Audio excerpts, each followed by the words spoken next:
Hello, friends, and welcome to the October 21st edition of Weekly Witness, Texas Impact's weekly opportunity for mainstream Texans of faith to learn about public policy issues here in the great state of Texas and how they can engage in the process. My name is Scott Atnip, your host and Texas Impact's Outreach Director, and today's episode is being brought to you by Methodist Healthcare Ministries of South Texas. And today we have a special edition of Weekly Witness because it's what day, Grace? It's the first day of early voting. It is the first day of early voting, that's right. And many of you have been thinking about a big election that's coming up in November, a year from now. But Texans, we have a chance to vote starting today on a number of important issues. We have 10 constitutional amendments that we'll be voting on. Election day is November 1st, but today, Monday, October 21st, is the first day that you can vote in that election. So you have a chance to weigh in. We think it's important, so we thought we'd spend some time having a conversation about those 10 constitutional amendments. So I'm going to ask Grace to walk through the 10 constitutional amendments you'll have a chance to vote on, and then Josh Houston will join us at the end for a conversation about some specific amendments that Texas Impact has a position on. So Grace, you are one of our favorite guests. I know you were just here a couple of weeks ago. We appreciate the work that the League of Women Voters does, so thanks for rejoining us today. Thank you. I'm happy to be here. So talk to us first, why is it important to vote in one of these constitutional elections? It's important to vote in every election, but it is, I'm sorry, I have to say, every election. Absolutely, you're right there. I amended my question. But this particular election, it is your only chance to impact what goes into the Constitution of Texas. So I really think it's important that citizens look at each constitutional amendment and really think deeply about whether this should be a part of our Constitution or whether it shouldn't. It's your chance. And I know we probably shouldn't think about it this way, but your vote kind of counts more in this election, right? Yeah, unfortunately, not a whole bunch of people vote in the constitutional amendment election, but it is an opportunity where if you really look at it, you can make a big impact. So let me ask you, why do we have 10 constitutional amendments?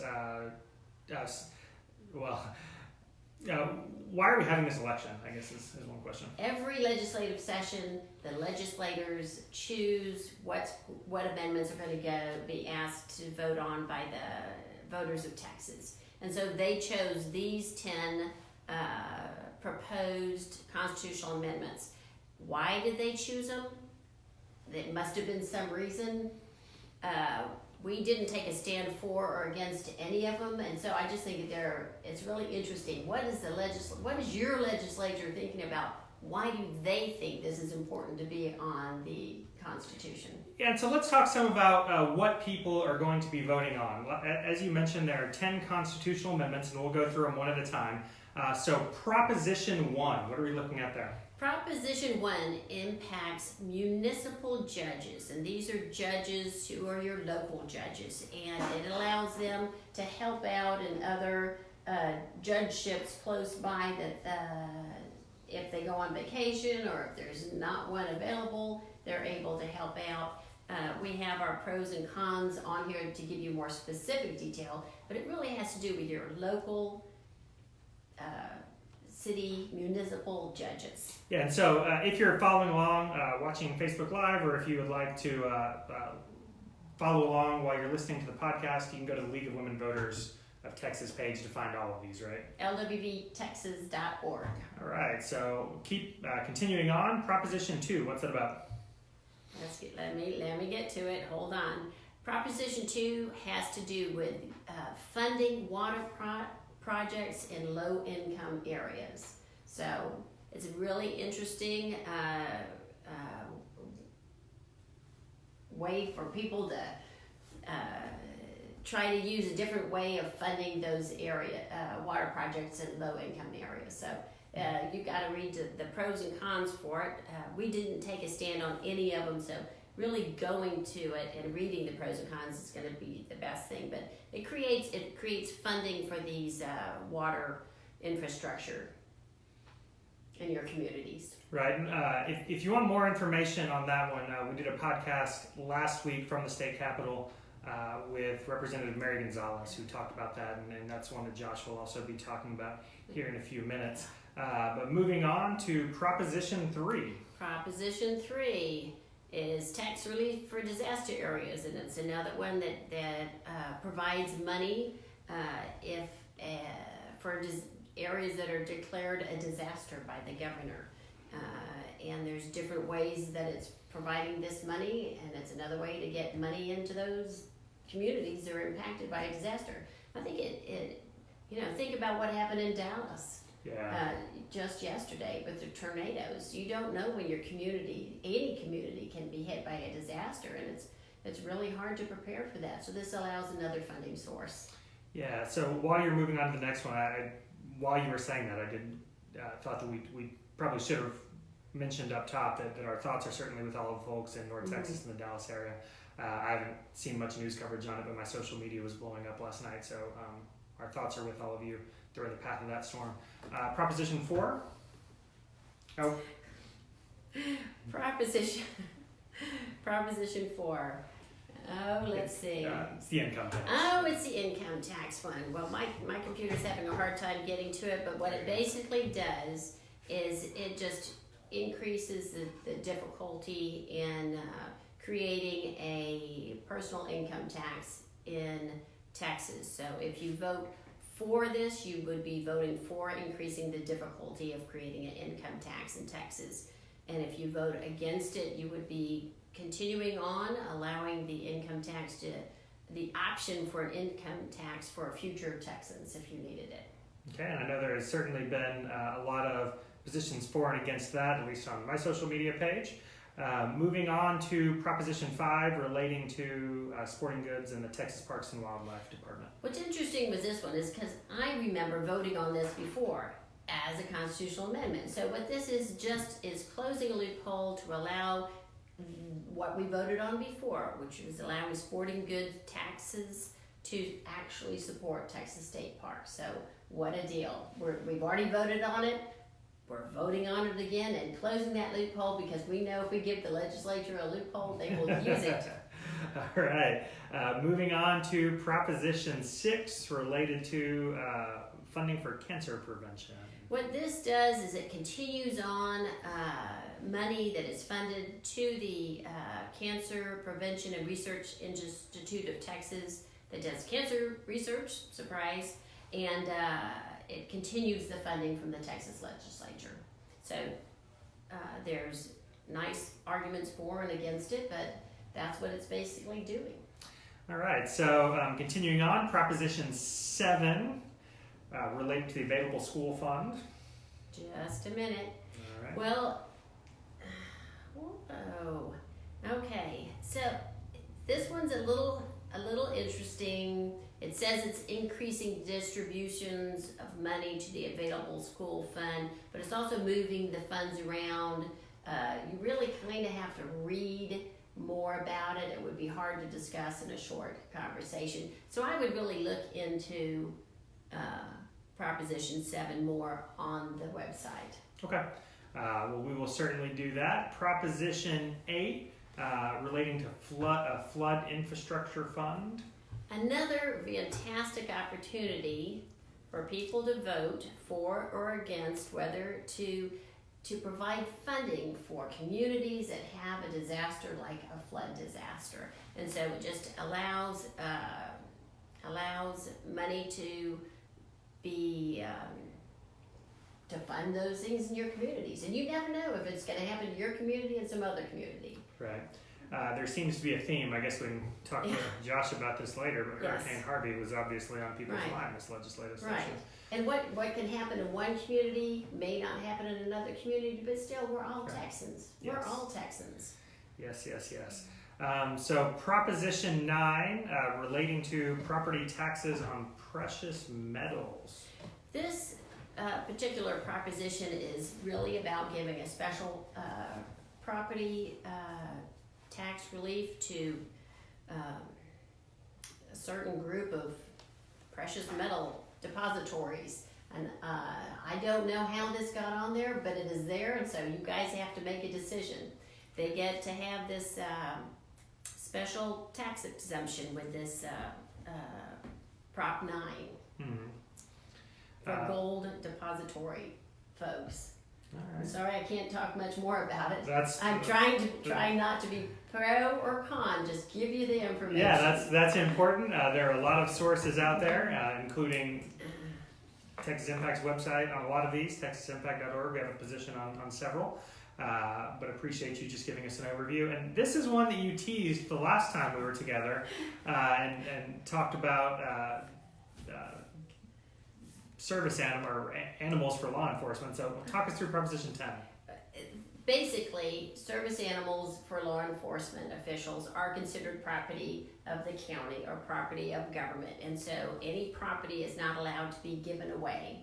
And so previously, owners or handlers had to pay to get their dog when their dog was, or a horse or whatever was ready to retire, they'd have to pay for it. This allows the county or state government to give those animals to their owners or handlers instead of selling it to them.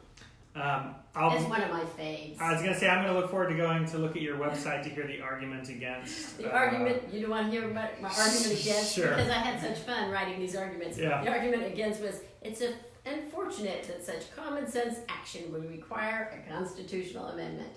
That was my biggest argument against. So I did give you one of my arguments against. It's just like our Texas Constitution, we gotta vote on these silly constitutional amendments sometimes, and that's one of them.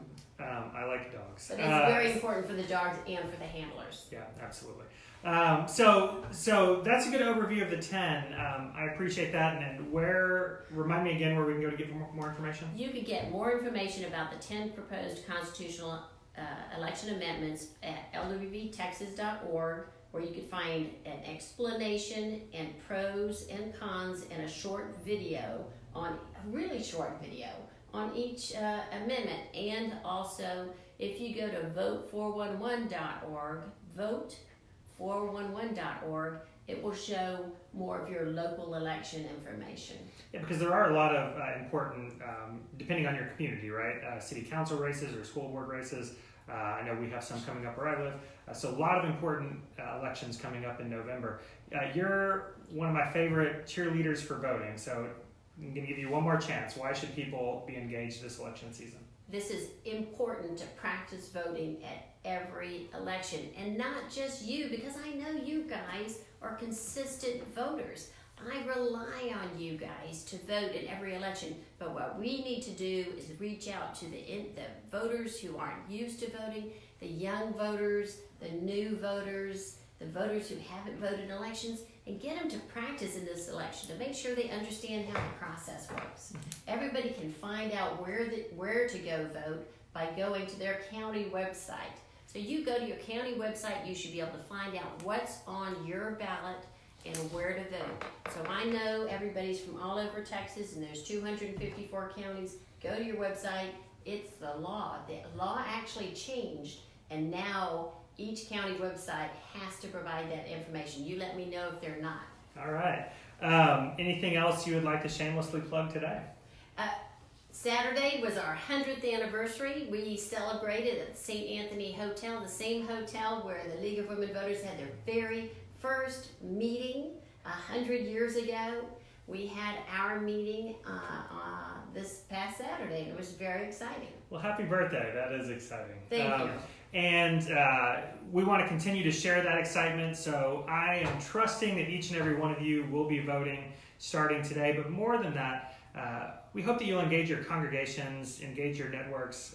As Grace mentioned, this is a very low turnout election, so turning out a few dozen people is important. And we should just be in the habit of making sure that our congregations and friends and family networks are voting. So let's go ahead and make sure we're doing that over the course of the next 2 weeks. It's important. So Grace, thank you so much for joining us again. I don't have you on the schedule again in the next couple of weeks, but we'll have to connect again soon. I'll give you some ideas. All right. Well, thank you for your work, and go vote. Go vote. All right. So as she exits the table, we are going to welcome Texas Impact's very own Joshua Houston to the panel. Josh, it's been a long time since we got to hang out on Weekly Witness. I've missed you. Yeah, like a month or two maybe? Yeah, but for a while it was every week for like 9 months or something. That's true. So welcome back. I did mention with Grace that Texas Impact does have a position on a number of these constitutional amendments, and you can go to texasimpact.org to see that full list. But there are a couple that we especially wanted to highlight today on Weekly Witness, starting with Proposition 2, which I mentioned we talked about with Representative Mary Gonzalez last week. You can find that in your Weekly Witness feed.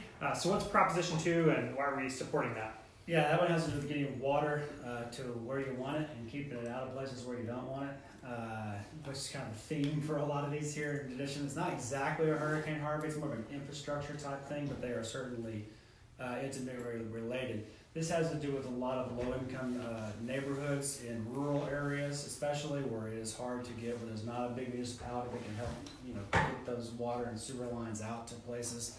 So you see it's a lot, really important to East Texas, really important to West Texas, really important to South Texas and those rural areas, making sure that they can get water and wastewater infrastructure out to residential homes.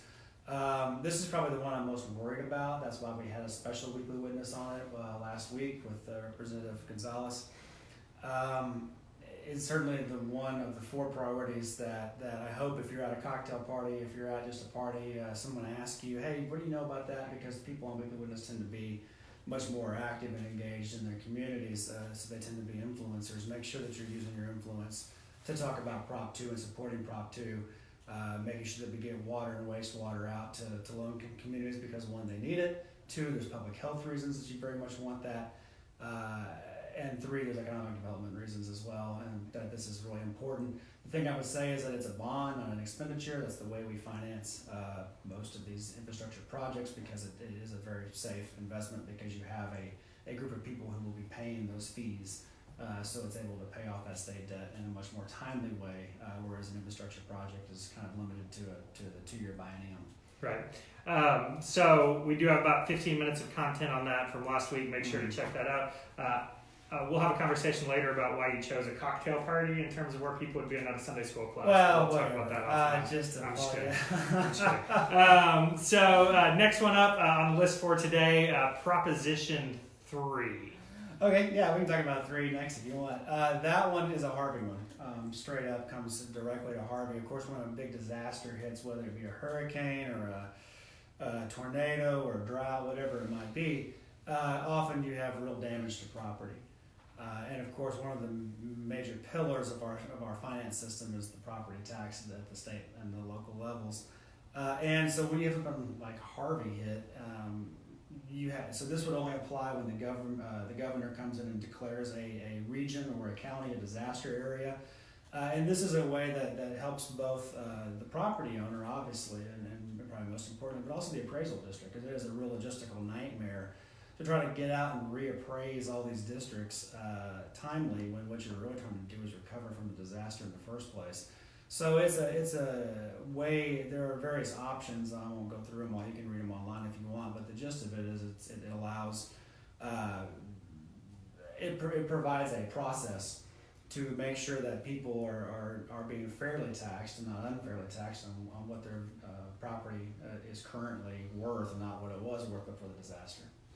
All right, moving on, Proposition 5, related to parks. Yes, the parks one. That's probably the one you've heard the most about. I wore for those of you listening, I'm wearing a flannel shirt today. I'm channeling my inner Ron Swanson from Parks. For those of you who are fans of Parks and Rec, for those of you watching, you can see that.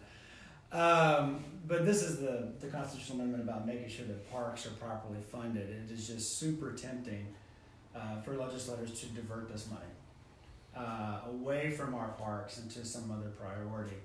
So this has been a thing that advocates at parks have been after for a very long time, to make sure that the money that is your sporting good tax, everyone is told that the tax you pay on sporting goods is going to go to the parks. And it's a truth in taxation amendment, really, making sure that money gets there. There is a process that in like a super emergency or in like a recession or something like that, it's very similar to the rainy day fund, similar to the transportation money, where there is a way by a super majority vote they could redivert it but not by a simple majority vote in the state budget, and it can't be used to certify the state budget the way that it often has been used. Some of these accounting tricks that they get used to divert money away from parks hasn't been used in the past. Very good. Just bonus points to anybody who tweets me at Scott Atnip and says Josh equals Ron Swanson. Just because that made my day, him making that reference.